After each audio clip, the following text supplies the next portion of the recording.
In the second match of their 5-game tournament, the U.S. men's national team takes on Brazil in front of a record crowd at FedEx Field.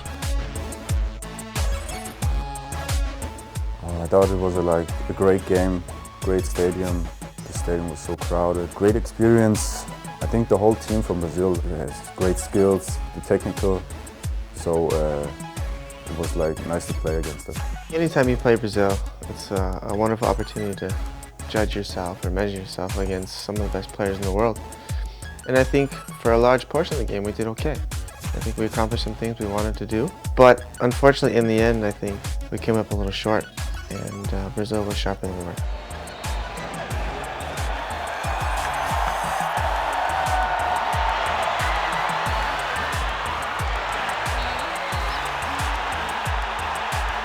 Anytime you get a questionable penalty call called against you, against such a good team like that, in the beginning of a game, it makes the rest of the game very, very difficult because once they get rolling, they're really tough to stop.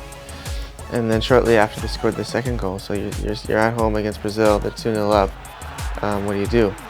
You have to really open yourself, making yourself very vulnerable in the defensive end, pushing a lot of numbers forward, and at times we played 1v1 in the back. But that's what we had to do, it was 2-0. Despite outshooting the 5-time world champions, the U.S. offense tallies only a single goal, scored by Herculez Gomez. Not too many teams create those kind of chances on Brazil. I thought, we were unfortunate not to come away with more than one goal. Obviously, as a forward, you're measured by your offensive output. So, disappointed on that end that I couldn't get more than one. But happy with the way we created those chances. After going down 2 goals early in the first half, the USA continues to battle, but eventually succumbs to a 4-1 defeat. Obviously Brazil took their chances well, but to be quite honest, I didn't think there was too much of a difference in the game. I didn't think the scoreline was a fair indicator of exactly how the game went. I thought it was a little bit deceiving. But Fabian Johnson and the team also acknowledge the positives from the game as the team prepares for their next test. We created a lot of chances. We didn't make them. We have to take the positives out of this match. We analyze the game the next day and move forward to the next game against Canada. There was a lot of good stuff in there, guys. But you gotta improve. Simple as that. You gotta keep working. You gotta keep improving. As you created, I don't know how many chances against Brazil. There's a lot of positives, guys. Let's refuel. Okay, guys? And then we're gonna show Canada who we are.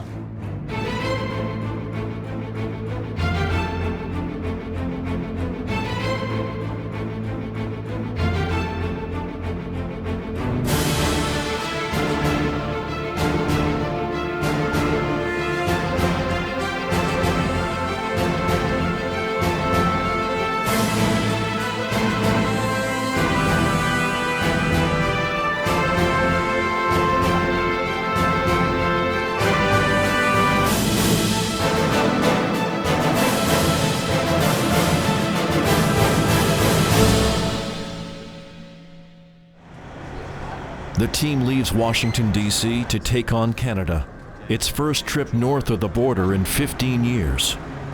To combat the effects of the journey, veteran flyers Brad Gazan and Tim Howard fuel up before the flight to Toronto. Turkey hamburger or roast beef. So this. Can I get a turkey? Yeah. Just miss the peanut butter jelly. Turkey? I got turkey ham and Yes, sir. let's see, this one, this is ham, there's turkey. He doesn't eat onions. Take those onions off. Do you Yeah. take the, you take The the good onions crap off? is hot. Anything. Do you want ham? That's perfect. Thank you. So that's okay. I'll take the ketchup and I'll get a protein bar off Ivan. How's that sound? Okay, that sounds good. All right, cool.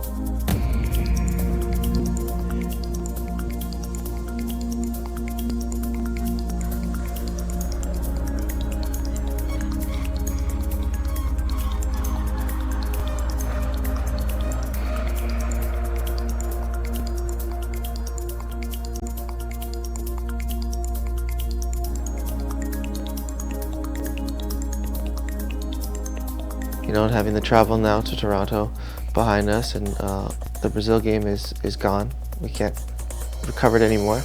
We're focusing on Canada, and it's another chance for us to show that we've put in a lot of good work and to show that we can win games again. The next morning greets the team with a new day, new city, and new opponent for whom to prepare. Gentlemen, how we doing? How are you? See the nice weather we greeted you Thank with? you. Nice to meet you. How you guys I will doing? introduce the four gentlemen to my left. Of course, we have Simeon Jackson of Norwich City in England, and of course with the Canadian national team. Stephen Hart, head coach, Canada's men's national team. Jurgen Klinsmann, head coach of the U.S. national team, and Steve Cherundolo, captain of Hannover 96 in the Bundesliga, as well as a three-time World Cup veteran, player for the U.S. men's national team. First of all, thanks for having us, and giving us the opportunity to play on Sunday. We are in the same boat, we're trying to prepare the team as strong as possible for World Cup qualifiers. That's when it all begins, the road towards Brazil 2014, and that's where we want to go. And hopefully, the weather changes a little bit until Sunday. So it will be a good test for both of us. I think the fact that we're neighbors does a lot for this matchup.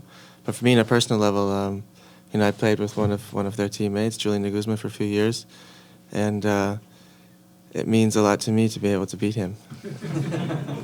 And I went to college at University of Portland, played with a few Canadians as well, and there was always a little bit of talk back and forth. So it's an important game for me personally on that level.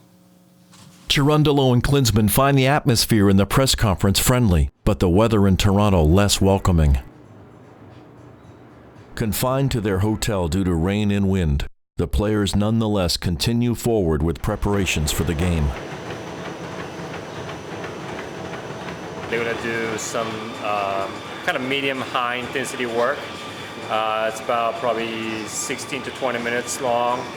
Just get them going, just to get them good sweat, and then because we cannot do practice today, just to get your heart rate going up and to get your leg work a little bit. So that's the goal.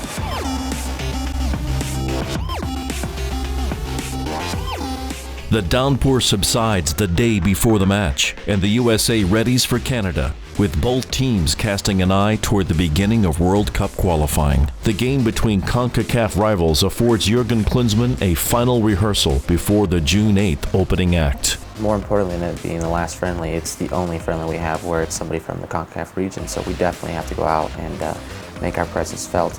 If we want to be a contender in this region, if we want to be a powerhouse in this region, we got to prove it every time we play a CONCACAF opponent. I think we play a similar style of soccer as opposed to other teams in our region.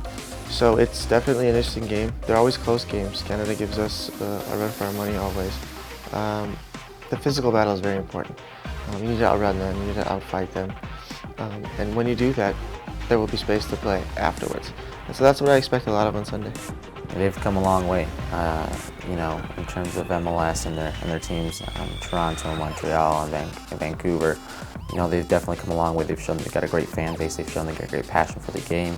What they want now are those results. So they're eager to come out. They're eager to set the tone for themselves. They're eager to prove themselves, and they've got to be up for it because it's not going to be easy.